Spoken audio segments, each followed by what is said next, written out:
Hello, welcome back to this channel. I hope I can inform you today a bit about German extended limited tax liability, and I hope it does something good. Perhaps it helps you falling asleep. If not, it will extend your knowledge a bit, and both possibilities have their good.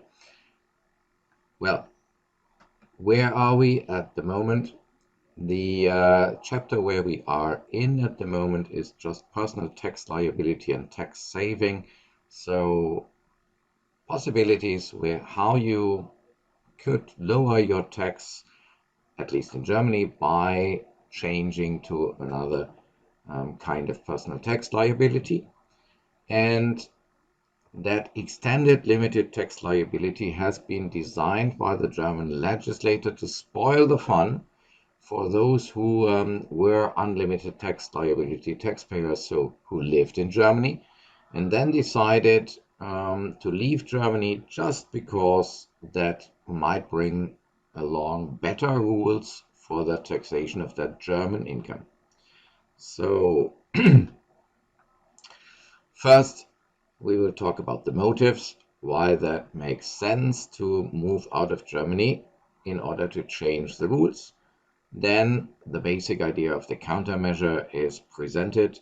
Then we go to the details, persons and situations which are covered by that extended limited tax liability. Some further details which have nothing to do with that. Then measures which the legislator has taken against the avoidance of this anti-avoidance rules. So you see, life can be complicated. A small remark on that changing over to limited tax liability might also have advantages for inheritance tax, and that the law also has an eye on that. And number 7 will be overall assessment of what is that special rule worth. And we can also think a bit about the compatibility of EU law and this rule, and that's it. So let's begin at the beginning. Motives. Why is it attractive to become a limited tax liability taxpayer if before you lived in Germany? Well, the first thing is, remember there were differences in the definition of the taxable income. Not all your income from the inland is included in the catalog of limited tax liability. For example, if you run a business but you don't have a permanent establishment in the inland, then you are out of German taxation if you don't live in Germany. So money obtained in the German market by sending goods to German customers or the like is no longer taxable in Germany if you don't live here. And interest which you get from an inland business partner also, which comes from the inland, does not underlie limited tax liability if it's not secured by a mortgage on real estate in the inland. So simple interest, the most usual case, would not be taxable under limited tax liability, even if it comes from Germany. So there are certain gaps in the catalog of the taxable income compared with the worldwide income taxation. And naturally, if you now earn your money in especially these sectors, then it would be highly attractive to change the rules and become a limited taxpayer. Well, okay, sorry, that was a printing mistake. Advantages concerning the tax rate. Well, the tax rate for license fees, artists and entertainers' wages is 15% because that money is collected by a withholding tax. So the person who pays your license fee has directly to withhold 15% of the amount, transfer it to the fiscal office, and you get the remaining 85%, and that's it. No longer any fear of German taxation, but also no hope that you'll get some money back if you hand in a tax declaration. Now the 15% are calculated on the revenue, but now compare if these taxes are definitive, and they are, then here you pay 15% on your revenue instead of 45% on the profit. And naturally, that can bring along a huge advantage, especially if your business expenses are relatively low. Furthermore, if a part of your income at least consists out of these kinds of revenues, then, well, because the withholding tax deals definitively with all these events will stay out of your German tax declaration afterwards if you are limited tax liable. So only the rest will be assessed, and that means the progressive rate, which is then calculated for the events of your tax declaration, refers to a far lower income than it would in case of your declaration covering all your income. That would be the case in unlimited tax liability. There, the tax rate would depend on all income which you have. Here, only that income shows up in your German tax declaration, which is not yet dealt with the withholding tax. So perhaps, on paper, you look half as poor or half as rich as you really are, and that might bring down the tax rate considerably. So advantages are possible in the field of income and in the field of the tax rate. So just to illustrate that, again, an example, if you are a famous writer, write famous books, novels or so, and earn $1 million, then you expect 1 million every year.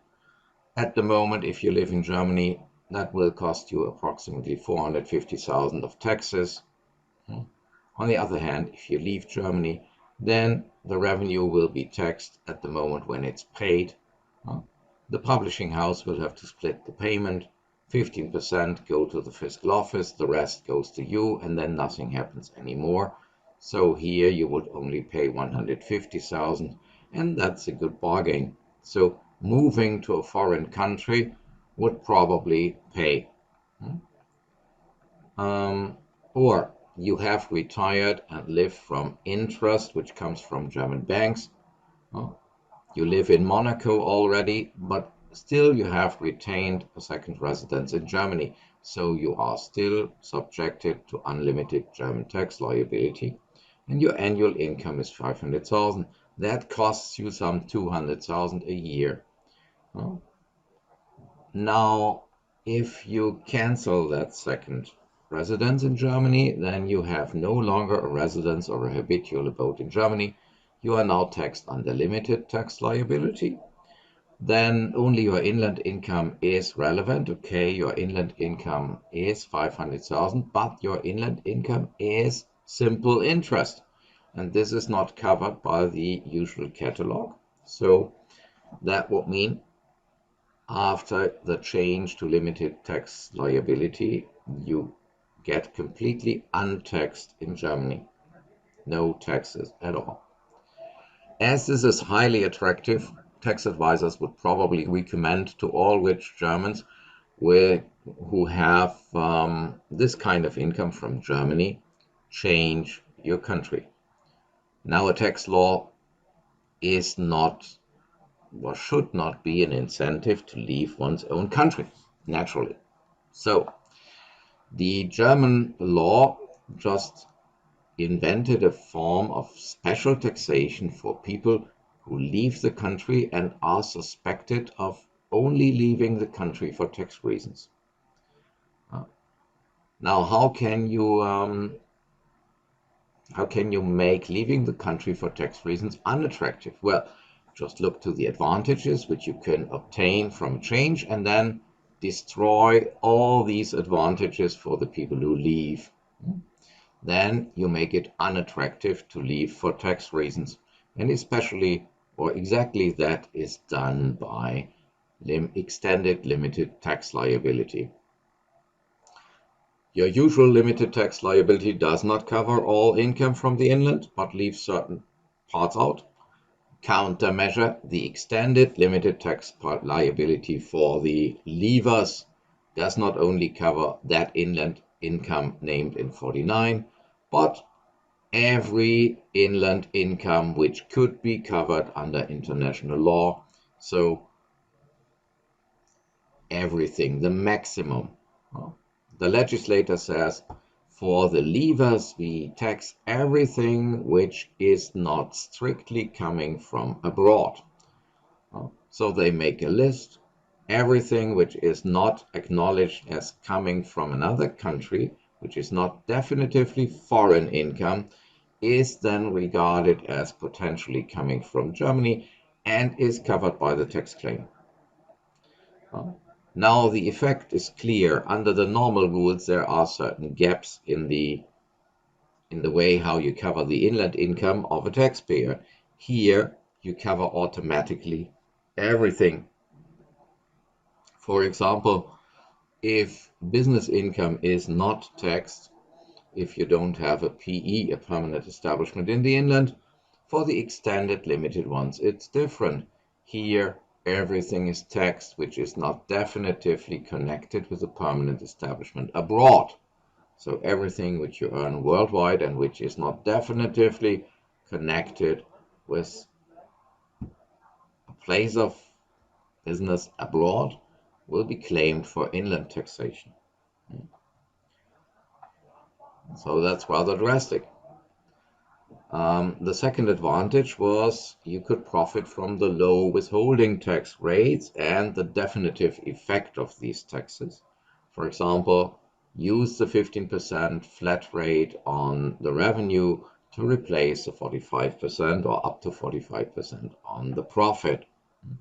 And your progression could be milder. Now, what's the countermeasure? Well, destroy these two effects deliberately. So, write a rule which says for the extended limited taxpayers, the withholding taxes are turned into a mere prepayment again, and the definitive effect of these taxes is cancelled. You have to mention them in your tax declaration. And the second thing is the progressive tax rate was lowered in comparison to people who have to declare their worldwide income. Countermeasure, you have to mention your worldwide income in your tax declaration as an extended limited tax liability. You know what I want to say, as an extended one. And then the tax rate is determined as the tax rate which is appropriate for your complete worldwide income. So if you intend to chain or to hide a bit of your personal wealth to the fiscal office by changing over to limited tax liability, and they don't see how wealthy I really am, then it doesn't work. You have to communicate them that worldwide, for example, you have 20 million, and so they say even if we only cover let's say 3 million as inland income, even under extended rules, the tax rate will be the one for people who have a worldwide income of 20 million, so you can't lower your progression.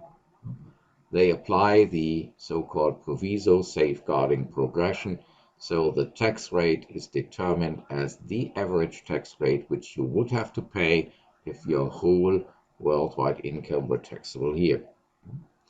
By the way, a detail is that the definitive character of the wage tax is not officially revoked, but as the tax rate for everything you have is determined on the basis of your worldwide income, including your wage income, this detail has in practice no real effect.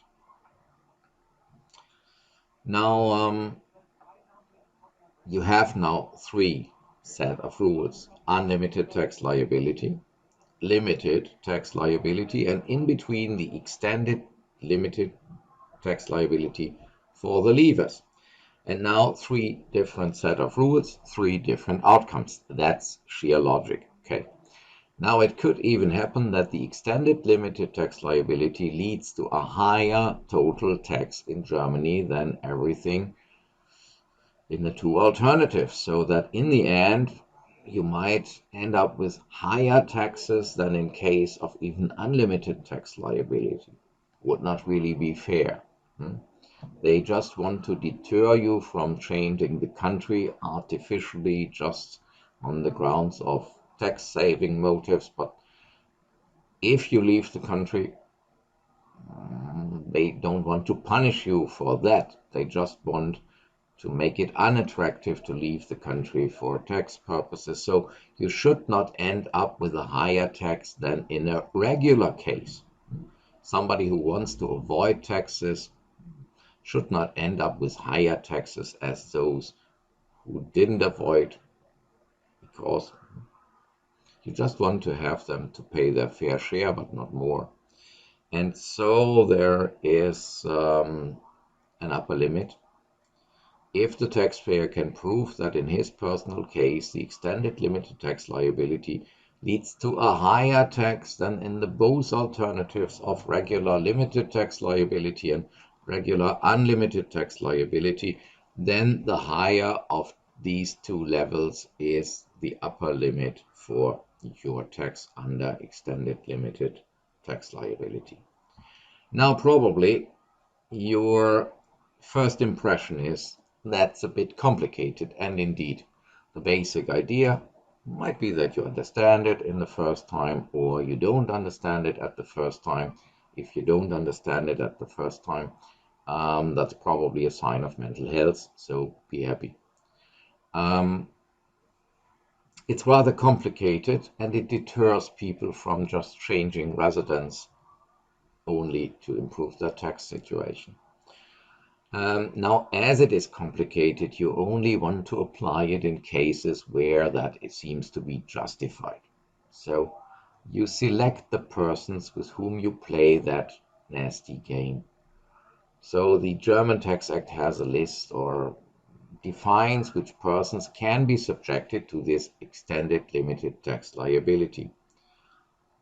First, that only happens with natural persons, human beings.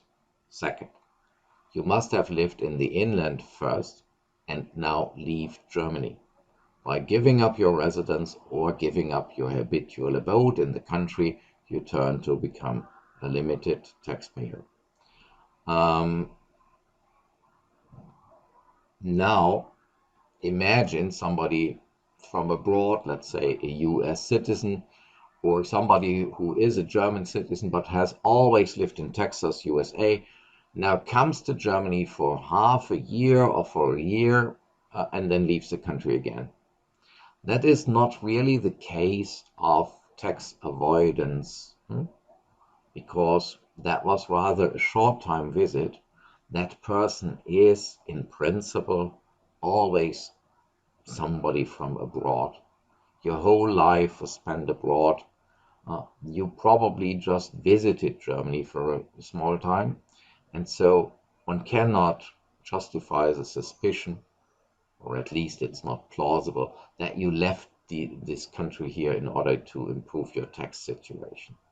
So a further requirement is that you leave Germany and you have lived before in Germany during the last 10 years, at least 5 years. So that more than 50% of the last 10 years were spent in Germany, so that you were not a short-time visitor.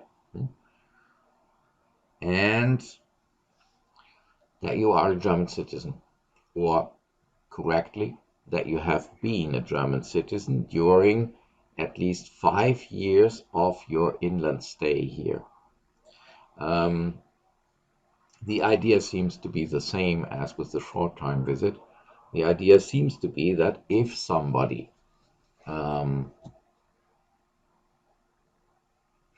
just comes and then leaves, that's not really tax avoidance. That seems to be natural. Now, if somebody is a foreigner, then in the 1970s, when that legal rule was conceived, it was rather not natural that a foreign citizen spent his whole lifetime in a foreign country, so in Germany. So the idea then was that if a foreign citizen left the country, they probably just went home to the country where they came from, something which is natural and which could be forbidden to nobody. That was the underlying idea. But they had the idea, if a German citizen leaves the country, that's rather strange. And that could be motivated by tax-saving motives primarily. And so the German citizens were for them the primary subjects where they could suspect tax avoidance motives. Nowadays, that does not really fit anymore because we have many people with foreign citizenship who spend their complete lives in Germany, who inherited a foreign citizenship from their parents, and then could successfully, without being hit by 2 ASDG, leave the country after some 40 years in order to improve their tax status in Germany. That's rather a flaw, a mistake in the conception of the law, or let's say it's an idea in the concept of that legal rule, which is a bit outdated. Yeah. Now, there's also a time aspect. You do not want to follow up the behavior of people who leave Germany for the whole rest of their lives. Imagine you left Germany at an age of 20. One should probably not make a fuss about that event 80 years later. If at 100 years of age you still live in a foreign country, then you should be granted the normal rules. And so the extended limited tax liability is limited to 10 years after the year during which you left Germany. So if you leave on the 2nd of January 01, 10 full calendar years is the period for your extended limited tax liability. So 10 full calendar years end up at the end of year 11 because year 1 cannot become a full calendar year. So from year 12 onwards, you are free and are taxed under the normal rules. Now, one other rather simple aspect, if you move your residence to a high tax country, you change your rules concerning your German income to more favorable rules. But on the other hand, you move to a country which then probably taxes your worldwide income, and it taxes the worldwide income on a higher scale perhaps. So what you gain in the German taxation, you lose by the foreign taxation. So it's not a suspicious case, for example, if you move from Germany to France, you cannot really profit from that move of residence under a tax aspect because France is also a high tax country. They are going to tax your worldwide income. So the idea is 2 ASDG only applies for periods where you live in a low tax country. Now people sometimes come to the idea, okay, then I first move to France, live there half a year, and then move on to Monaco. But the rule has that in mind. They say during these 10 years, the extended limited tax liability applies for all periods of time within that 10 years where you live in a low tax country. So they don't ask where you move to immediately. They ask you for 10 years, where are you living now? Is that at the moment a low tax country? So if you move on to Monaco after half a year from that moment where you reach Monaco, the extended limited tax liability begins to count for you. Every period of time during the 10 years period where you live in a low tax country will trigger these special rules. And naturally, with personal tax liability, the change usually happens when you, on the day when you change residence. So that might really become a bit complicated if you live in France till the 30th of April. and then move on to Monaco on the 1st of May, then your extended limited tax liability only begins on the 1st of May of that year. So during the first 4 months, the normal limited tax liability rules would apply, the extended ones for the rest of the year. There you see it becomes a bit complicated. And it's really surprising that nearly all textbooks and commentaries on the Außensteuergesetz, the Foreign Relations Tax Act, or ASTG, conveniently let the people move on the 1st of January, so they avoid the problem. So you see that even experts like to make the situation more simple as it can happen in real life, and that complications are further things which deter you from doing such things. Your tax advisor probably tells you, if you are a German citizen, don't move. If you move, don't move to a low-tax country.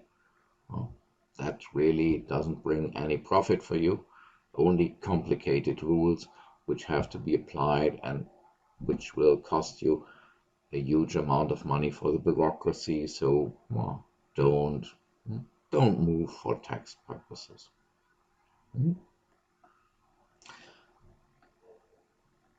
Yeah.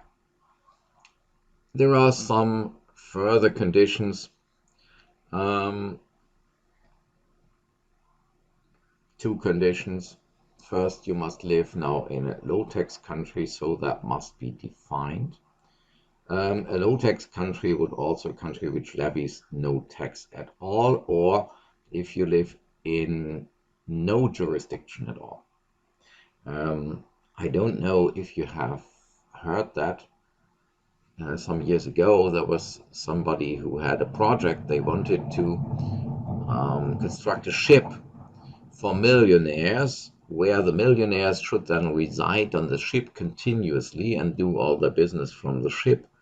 And the idea was not to register the ship in any jurisdiction, so that the ship was not the part of the territory of any state on earth, and that these millionaires then would have no residence in no state of the earth, because the ship was meant to always be in international waters. A great idea, but not for German citizens, because if you reside in no jurisdiction at all, that is classifying you as residing in a low-tax country, and so you would be covered by German extended limited tax liability. The rest of your worldwide income would be out of German taxation, but everything which is or which could be declared as inland income would automatically be covered. So what's a low tax area? We have to think about that immediately. Second, to apply a limited tax liability in an extended and more brutal form makes only sense for people who have an inland income still after they left. That inland income also should have some importance, so it must be a material, important inland income. Good. The thing with the low tax area is done because if you move to another country where your tax on the worldwide income is comparable to the German one, no difference. Nobody moves from Germany to another country where he then afterwards also pays 50%. That makes no sense. So only low tax countries are interesting. And under which conditions you are a low-tax country is therefore defined in the law. And the material inland income also, that's clear. You don't move in order to change the rules for the taxation of your German income if you have nearly no German income. That doesn't pay. So now what is an important part, or what's a material economic interest still in Germany after you moved, that must also be defined, and that's done in 2.3 ASTG. The definition, unfortunately, is from the 1970s and has never been adjusted to inflation. So there are certain figures with regard to your taxable income from Germany, which are at the moment, seen from the perspective of today, 2021, are extremely laughable. So, yeah. A low tax area is defined as, first, with regard to the general tax level. A low tax area is a low tax area if an unmarried natural person living in that area pays at least 1/3 of tax less on the worldwide income than a taxpayer in Germany. And the worldwide income, which is the basis for the comparison, is a worldwide income of 77,000 euro. By the way, that was in the 1970s an enormous income for which people, where you could suspect rich people might move because of the tax. Nowadays, this is not an income for rich people. Okay, it's also not an income for poor people, but inflation has done something to these figures, and it has never been really adjusted to inflation.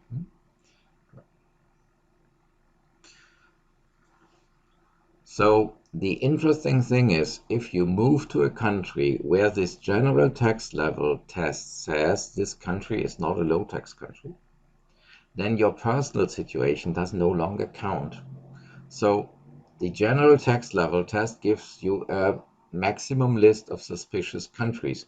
If you move to a country where this test is not fulfilled, 2A-StG will never apply, even if in your personal situation you profit more.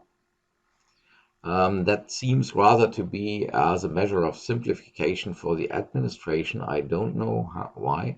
So if you say the average taxpayer of 77,000 pays enough taxes in that country, but the millionaires don't, then you can move there and 2A-StG will never be triggered. That is, I believe, a kind of mistake in the concept. So if you want to profit from a change in your personal tax liability and avoid extended limited tax liability, then you give your tax advisor the task, please look for a country which is where the average taxpayer in quotation marks, that's a bit of irony, pays enough in comparison to Germany, but where millionaires are well off. So if such a country can be found, you can move there, and then you can collect your interest from German banks completely tax-free under German tax law. And if you as a millionaire pay a very low tax there in the new country of residence, nothing happens. Congratulations. For example, that situation can happen very often. Not even in a country which privileges millionaires. It could also happen that you move to a country where an average taxpayer pays a high rate under their law, but due to a double taxation treaty for your income, their law does not apply. So that would be rather convenient. An example, a standard example, was for a long time Belgium. This is a high-tax country, so an artist and entertainer leaving Germany and moving to Belgium does not move to a low-tax country. Belgium, however, does not tax or did not tax, at least in the past, the Germany-based income of entertainers and artists, because under the double taxation treaty with Belgium, the right to levy taxes on these amounts was entirely reserved to Germany, and Belgium practiced the exemption method. So the average taxpayer's tax rates and tax burden played absolutely no role for entertainers and artists who moved to Belgium. So congratulations, you could move there. Then you were afterwards in Germany taxed under the rules of limited tax liability, 15% withholding tax, for example, for entertainers' fees.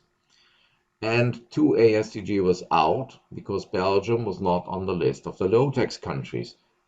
This is rather a grave mistake in the conception of that rule, but nobody cares about it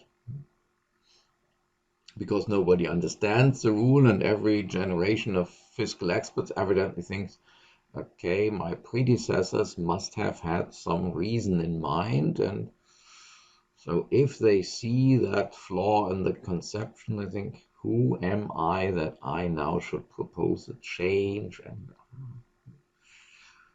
so everybody has become used to the gaps in the anti-avoidance rule, and so nobody proposes to change them.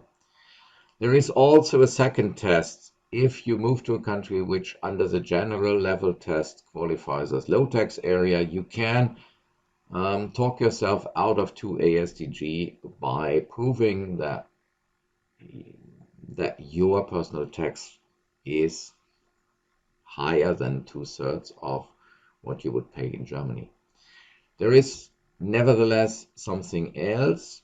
If you move to a high tax country, but you get a preferential treatment granted by the new country of residence, then you will be also subjected to 2 ASDG. That goes back to the attitude of some Swiss cantons in the 1960s and 70s, or perhaps even later, that you could make a deal with them. If you move as a very rich person to the canton made a special tax rate with you. The idea was, if you come and give us 10%, that's better as if you stay away and give us nothing. And so whereas all the other residents of the canton perhaps paid 30%, you only paid 10 or less. And it was still regarded by also all the other fellow citizens as a good deal because, well, if you moved to the country, it didn't cost them additional taxes, it brought additional taxes for them. So they could lower the general tax rate a bit, or they could avoid increasing their tax rates if you came. So they saw it as a good deal for every citizen in the country. And if you now got such a preferential treatment that also triggered 2 ASDG, you could talk yourself out of that if you could prove, well, I don't save more than 1/3 of my tax level at home. Now, if the concrete tax level of yours is considerably lower, but that is caused by a general rule and not by a preferential treatment, then this test is not fulfilled, and that is the reason why the move to Belgium case would not be classified as triggering 2 ASDG under the concrete tax level test, a preferential treatment test. Examples which have been classified as preferential treatments are you get a tax discount, like in the case of the Swiss cantons, or you get a tax holiday. Come here, and the first 3 years you live here are for free. That would be a preferential treatment. What also has been classified as preferential treatment is the Anglo-Saxon idea of taxing the worldwide income on a remittance basis. That means your worldwide income from abroad is only taxed in the inland if you transfer the money to the inland.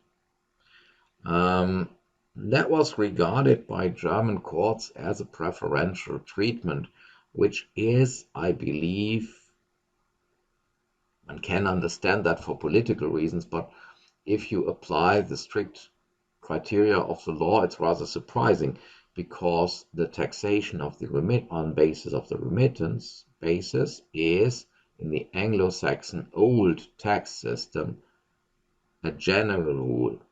And by the way, the taxation on the grounds of the remittance basis is just a kind of compromise between the German exemption method and the credit method. The idea is, as long as you have invested your money abroad and you are in competition with the local competitors, the non-taxation of that country, because the money has not been remitted, let's say, to England, that allows you, or that guarantees, equal chances in competition with your local competitors. Only when you withdraw the money from the local permanent establishment and transfer it home, then it comes home, and at home the usual tax rate of at home should be applied. So only then the credit method and the inclusion into the tax base happen. That is a very systematic rule, and therefore the taxation of the remittance basis should not have been classified as a preferential treatment. It's a general and adequate treatment in the tax system of these countries, or at least in former decades, when it had still been applied, it was an adequate measure. Nevertheless, the courts wanted to cover it and said, this is an exemption from what we regard as normal, and so they probably didn't quite understand the logic of the foreign system and thought, oh, that's preferential. I think it's not. If you move to a low tax country, you remember you still should have some inland income, and that must have some importance, so it must be material, it must still matter. Now the definition is you have material inland income always if you are the owner of a business or the co-owner of a business in Germany, or if you own a material participation in the sense of 17 ESTG. The quota for paragraph 17 ESTG has been moved down to 1% participation. When that law here was written, it was 25%. And nobody really believes that somebody who has a participation of 1% is materially involved in the strategy and the fate of a German company. So that's rather laughable too. Especially when you are a limited partner of a KG, you only qualify for that rule here if you have a right to more than 25% of the profit. That was evidently designed as a parallel to the 17 ESTG rule, and you see, rules have never been updated since the 1970s. Nobody cares about that, evidently. So if you regard international tax law of Germany as boring and uninteresting, which it probably is, then you see the ministry seems to have the same opinion. They just say we wrote the rules, we don't care about them. Old rules are good rules. Well, why should we debate about the sense behind rules? Well, if nobody understands it, don't stir up the waters. Let them be silent. Nobody will ever be able to protest against the missing logic behind all that now, because nobody to whom you try to explain why you protest, nobody will ever understand. And so just keep silence, don't change things. Good. Now, okay, it might be convincing, perhaps, that if you are the owner of a business in Germany, tampering around with your global tax rate and reducing progression to progression based on inland income might bring a material advantage and might motivate leaving the country. Okay, not always convincing from my perspective, but might happen. Now, a second alternative is the income of a person who leaves Germany is always of material importance if the income, which would not be foreign, is higher than 62,000 euro. That was in the 1970s, 120,000 marks, so that was enormous wealth. Nowadays, that is something which an average accountant can earn after some years of professional experience. So that's rather the average taxpayer. And the other alternative, if more than 30% of the person's worldwide income comes from Germany, exceeding one of the two limits is enough. So imagine you are somebody who retires and then leaves the country and want to live in the sun. And now your pension comes from Germany. Congratulations, because more than 30% of your income might come from Germany. 2ASDG raises its head and says, hello, here I am, try to live with me. And that the inland property, or the property of the person which does not generate foreign income, so everything which you could regard as inland, when you apply the maximum of discretion which you could do in order to claim things for the inland, if that exceeds more than 30% of your total property, or if your inland property exceeds an amount of 154,000 euro. Translation: if you have a single flat in the inland which you still own and rent out to others when you leave Germany, then 2ASDG already says, here I am, you are one of these super rich people who left Germany in order to cheat the tax. That, ladies and gentlemen, is also a bit outdated. 1972, 2021, 50 years approximately of inflation. Never adjusted to inflation. With 300,000 in the inland, you were evidently super rich in the 1970s. But with 154,000 euro in the inland, well, if you inherit even a small, tiny house,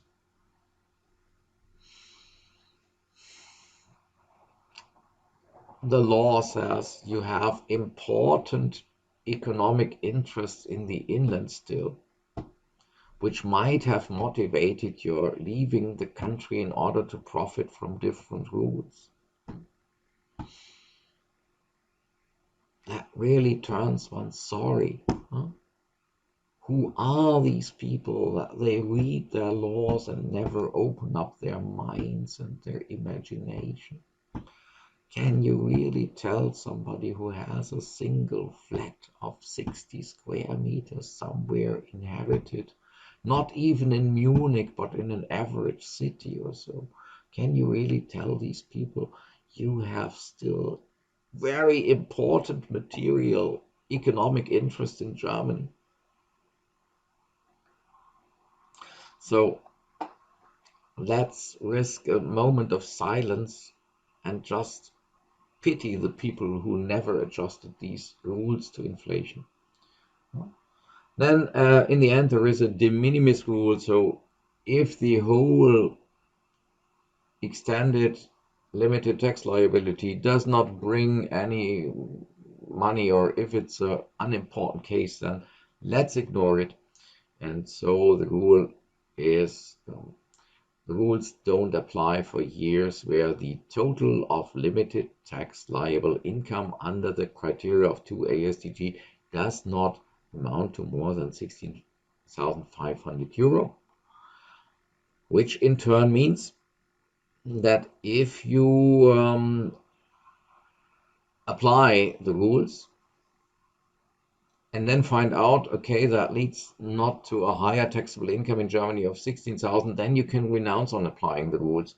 So it does not really save you the work, because in order to find out if you are hit by the rules, you have to apply the rules.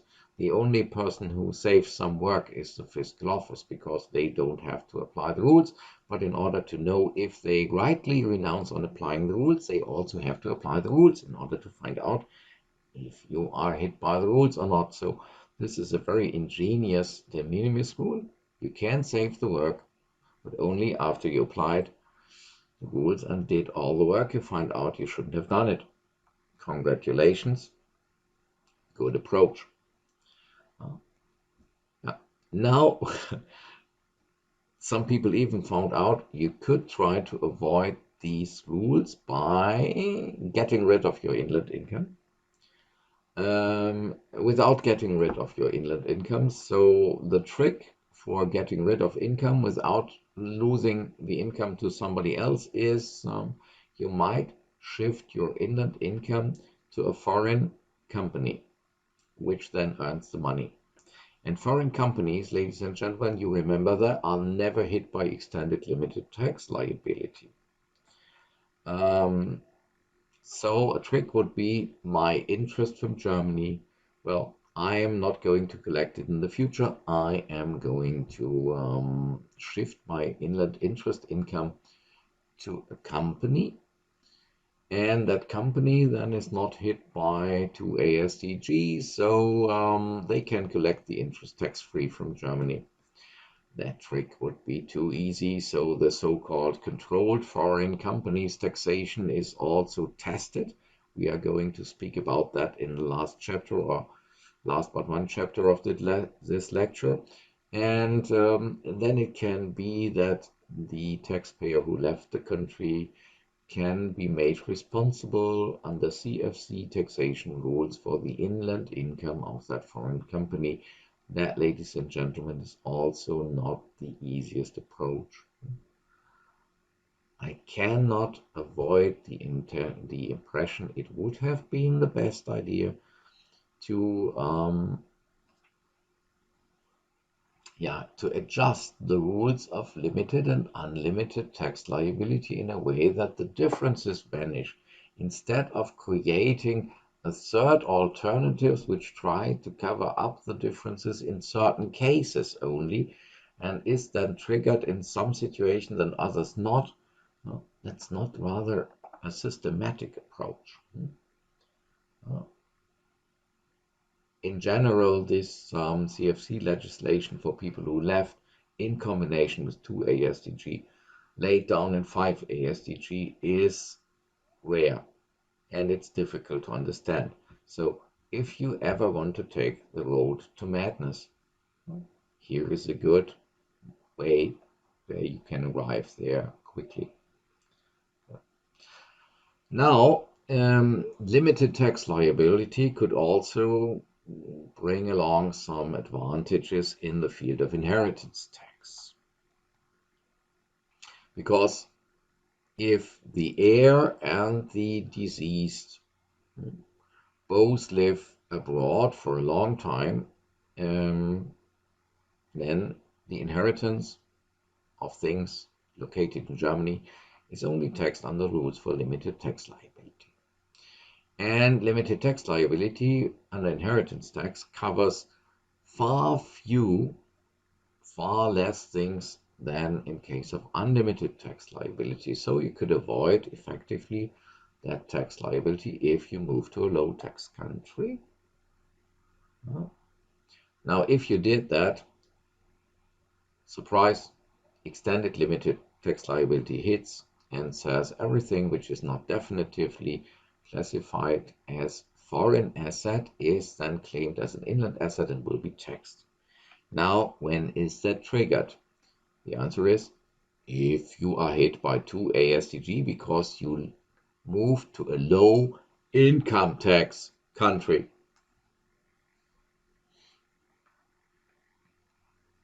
And that concept is entirely wrong, because there are countries which are high tax countries in the field of income tax, or which have a comparable level of tax in the field of income tax. Now, if you move there, it's not a disadvantage during your lifetime. But if they are a low tax country in the field of inheritance tax, then it matters suddenly, and you save enormous amounts of money. So that makes no sense. You can then move to a country which is a usual tax level country, but is a low tax country or even a tax oasis in the field of inheritance tax. And then no anti-tax avoidance rule is triggered. It's triggered in a case where you leave and change over to a low income tax country, but a low income tax country might be a high inheritance tax country. Okay, for these cases, you can talk yourself out of that application by proving that your inheritance tax in the other country is high enough.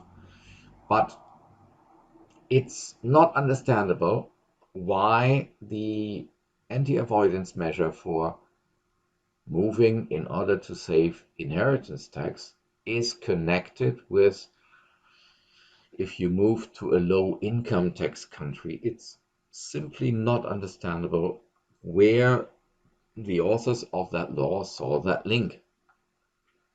So that's clumsy work. And that underlines what I sometimes say. In the field of international taxation, you can never become good, but it's easy to be one of the best. Good. So that leads to an overall total, or summing up, what have we learned? This extended limited tax liability is extremely complicated. It can easily be avoided if you not move. Or if you want to move to Monaco or so, then move and also burn down all your inland investments. So break down all the bridges to Germany. Take with you everything. For example, with a bank account, naturally, it's so easy. Close down your bank account here and open up a bank account abroad, then it's foreign interest and it's no longer covered by extended limited tax liability. So if you move to Monaco, also move your bank account to Monaco and then you are out. Sell your inland real estate property or give it to somebody who remains in the inland. Sell your shares in inland businesses, partnerships and companies. So really retire in that case if you're willing to do that. And there might be clever ways how it can be done, then you are out of that rule. In practice, indeed, a very extremely low number of cases exists where 2A-STG is applied. That brings along an additional risk. Wherever you are covered by that rule, your case will always be the first if a problem in the interpretation of the law shows up. If you ask your fiscal office, how do you deal with other cases in my situation, they will also always answer, there is and never has been another case with a comparable situation. Some decades ago, one made a count how many taxpayers were known to be hit by 2A-STG in a German federation state. And although that state had more than 10 or 15 million inhabitants, I don't know exactly, they found 3 cases. 3. And that means that rule mostly exists on paper and it has a deterrent effect that seems to be satisfactory. Only idiots with an idiot taxpayer move and trigger the rule, but if the taxpayer and the tax advisor are both idiots, the chances are low that the relevance of the rule never comes up. And the other idea is some people who really want to move without any regard to the complicated tax situation also might move. And so they don't care about tax complications. But all the rest just avoids the application of the rule. So the rule is mostly of theoretical interest and its status is rather deplorable, as we have seen. 2A-STG depends on citizenship only. If you are a German citizen and move abroad, you will be taxed higher on your inland income in the future than others. That's a kind of reverse discrimination of your taxpayers. Now one could bring forward that it's a normal principle of international law that one can subject one's own taxpayers to one's laws even if they live abroad, and that is not possible to citizens from other nationalities. That might be an argument, but that misses the decisive point. The rule of 2A-STG does not regulate what German citizens do abroad, but how they are taxed with things which can be regarded as done in the inland. And so here you make a big difference between what your own people earn from the inland and what other citizens earn from the inland. And that is a comparable situation. You could tax both with the same income under international law, because that income can be classified as coming from the inland.